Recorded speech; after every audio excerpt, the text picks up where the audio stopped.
E aí pessoal, tudo bem? Bom, estamos chegando aqui com mais um programa parlatório.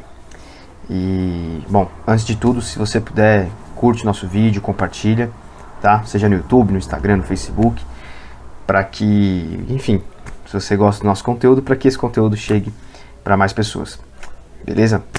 Bom, hoje nós vamos falar sobre um livro bem difícil de ser encontrado no Brasil, pelo menos pelas pesquisas que eu fiz, até porque eu não comprei esse livro aqui, esse livro veio de fora, veio de Portugal.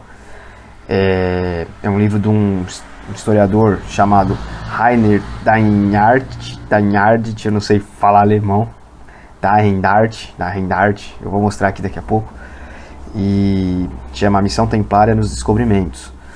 É uma série de pesquisas que ele fez e de algumas teorias que ele levanta com relação à origem de Portugal, a relação que essa origem tem com os Templários e a transformação depois dos Templários em ordem de Cristo, né? Uma outra ordem militar, substituiu os Templários em Portugal e que fez aí descobrimentos, expansões marítimas, né? Inclusive foram eles que chegaram no Brasil, enfim, em vários outros lugares do mundo aí, chegaram no Japão, partes da África, da Ásia, né? Eram todos portugueses né, também existiam dentro dessa ordem pessoas de outras nacionalidades, como alguns autores como Tito Livre Ferreira vão falar, por exemplo, mas essas viagens eram patrocinadas por Portugal, né, e chegaram em vários lugares do mundo. E, bom, deixa eu mostrar o livro para vocês, né. Esse aqui é o livro, A Missão Templária nos Descobrimentos, Rainer Deinhardt, aí tá vendo o nome dele, é difícil de falar. Bom, mas nesse livro aqui ele traz algumas hipóteses, algumas teorias, algumas coisas novas, né? Lança algumas luzes sobre aí a história de Portugal, os motivos pelos quais os motivos pelo qual a Ordem de Cristo fez expansões, né? Além, né, claro, né, sempre o objetivo principal sempre é levar o Evangelho, sempre foi levar o Evangelho, né? E isso ele não foge disso aqui nesse livro, mas ele traz algumas informações diferentes, né? Levanta algumas hipóteses e é muito interessante. Bom, para falar um pouquinho do livro em si, ele tem algumas gravuras, algumas figuras que é fruto das pesquisas desse rapaz aqui, que ele é alemão, né? Até o começo do livro aqui é um encarte de uma captura de tela aqui, um escaneado de um jornal português do dia 17 de abril de 91, chama Capital o jornal, né? A história de Portugal obedece o plano da Ordem Templária, né? Investigador prova a tese de tradição esotérica, né? No caso da formação de Portugal, né? Nos motivos pelos quais os templários fizeram suas expansões, etc. É o que ele vai trazer aqui nesse livro. Esse jornal aqui é uma matéria exclusiva sobre isso que foi feito em 91. E esse livro é o 25º, é um livro em comemoração ao 25º aniversário da primeira edição aí de 91, né? Bom, eu fiz algumas anotações aqui porque é muita informação nova, né? Eu já tinha lido esse livro há uns anos, voltei a ler agora rapidamente para poder gravar o vídeo. Com relação aos Templários, ele fala aqui que a regra da ordem foi feita por São Bernardo de Claraval e junto com a outra, né, ele fez a regra da Ordem dos Templários, né, e também dos Teutônicos, da Ordem Teutônica. Ele põe até um nome latim aqui no livro. E essas duas ordens, elas foram responsáveis por atacar os muçulmanos que estavam dominando a Europa no começo da Idade Média, por dois flancos, né? E ele diz aqui que ao vencer essas batalhas, duas nações foram fundadas, né? Quando as batalhas contra os mouros foram vencidas por templários e teutônicos que atacaram em flancos diferentes, duas nações surgiram, né? A Ocidente, Portugal, e no Oriente, né? Oriente, assim, né? A parte oriental da Europa ali, a Prússia, um reino grande aí, composto por vários outros reinos pequenos dentro deles, né? Depois se desintegrou, etc. Né? Então, um pedaço da Áustria, da Alemanha hoje em dia. Mas ele traz um pouco dessas informações de que Portugal é uma nação templária, nasce a partir dessa defesa templária do território contra ali os mouros, muçulmanos, etc. Ele diz aqui também que o Dom Henriques, né, o infante Dom Henriques, fundador de Portugal, da monarquia portuguesa, ele não foi, né, ele até menciona aqui assim, que contrariando aí o que é comumente falado, né, conhecido, ele não foi grão-mestre da Ordem de Cristo, que posteriormente substituiu os templários na nação, né, portuguesa. Ele controlou as finanças, né, dessa ordem, e ele teve um papel importante nos descobrimentos da Ordem de Cristo, né, nas intenções por trás das missões, né. Como eu falei, além de levar o evangelho, eles tinham, né, algumas hipóteses levantadas aqui por esse autor, eles estavam em busca de outras coisas também, né, a gente vai falar daqui a pouquinho. Mas ele menciona que o infante Henriques, Dom Henriques, exerceu uma função importante na expansão da Ordem de Cristo, mas não chegou a ser grão-mestre. Ele tomou conta das finanças e tal, foi responsável por agregar muito conhecimento para essa ordem, por sair em busca disso, né? E é uma coisa assim que me chamou a atenção, por quê? Porque é uma informação diferente, né? Você não ouve em qualquer lugar, geralmente o pessoal coloca ele como grão-mestre, né, dessa ordem. E deixa eu parar aqui para fazer um adendo importante. Esse autor aqui, ele menciona no livro que muita coisa são teses levantadas. Ele levanta a bola sobre alguns aspectos, algumas informações, né? Não é nada assim, pelo menos para mim, né? Aí não é uma coisa minha. Para mim não pareceu. Para mim pareceu que ele quer dizer assim, que ele não está fincando posição, fincando certeza, né? Tipo assim, a última palavra é essa, eu inventei a roda, né? Descobri uma coisa nova sobre nada. Ele só traz assim, ó, informações, hipóteses do que pode ter acontecido, né? Algumas coisas ele afirma, é claro, que é fruto de pesquisa dele, mas outras coisas ele coloca como assim, ó, possivelmente isso pode ter acontecido por tal e tal motivo, né? É uma coisa importante de ser destacada aqui.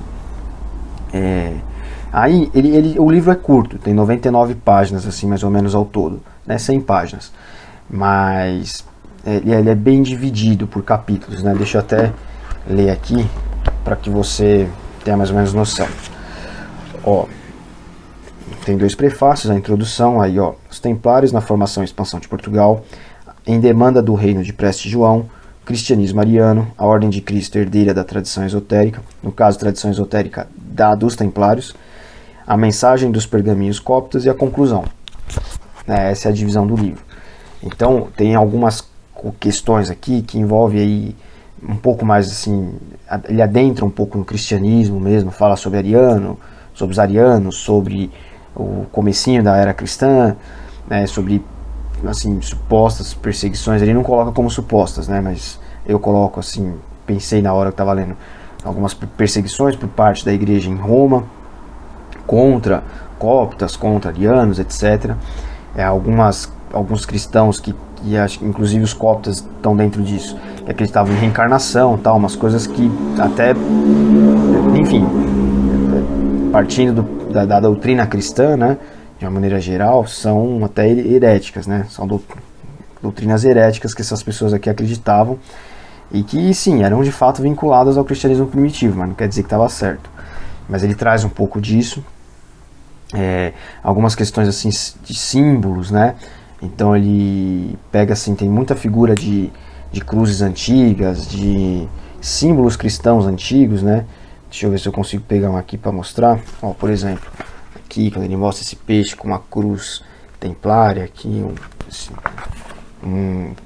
e ele escreve embaixo, né, ó, um dos primeiros crucifixos que mostra Cristo pregado na cruz, mas ainda orador. Aí é a descrição que está aqui nessa imagem desse Cristo aqui crucificado. E aí ele mostra assim, muitas ligações com esses reinos, né? Vamos usar como exemplo aqui o reino copta, na África, perto ali do Egito e tal. Então de algumas coisas que foram puxadas, de alguns cultos que eram feitos, por exemplo aqui, se não me engano ele cita a deusa Ísis, então o tipo de cruz que era feita, né, a rosa, a presença da rosa em vários símbolos cristãos, né, espalhados não só por aqui, mas em Portugal mesmo, algumas cruzes do Japão, né, cristianismo no Japão.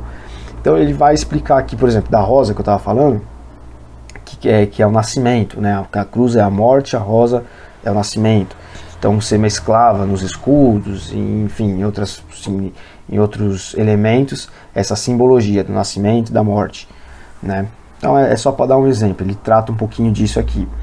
A origem celta de algum tipo de cruz, alguma coisa assim, aí já na Europa, em Portugal ali, né? Ele vai trazer um pouco disso e ele vai falar um pouco dessa questão esotérica, né? Esotérica é uma força superior, seria assim, né, uma definição geral, que move, né, no caso aqui os templários, para algum objetivo superior, né? Ele até frisa no começo do livro que as pessoas que estudam especificamente períodos históricos às vezes não conseguem entender que uma nação, ela inconscientemente se move em uma direção e vários indivíduos tomam ações, fazem coisas movidos por essa ordem superior, por essa vocação superior, esse chamado superior, sem saber, mas estão todos contribuindo, né, inconscientemente para um sentido único, comum, daquela nação, daquele grupo,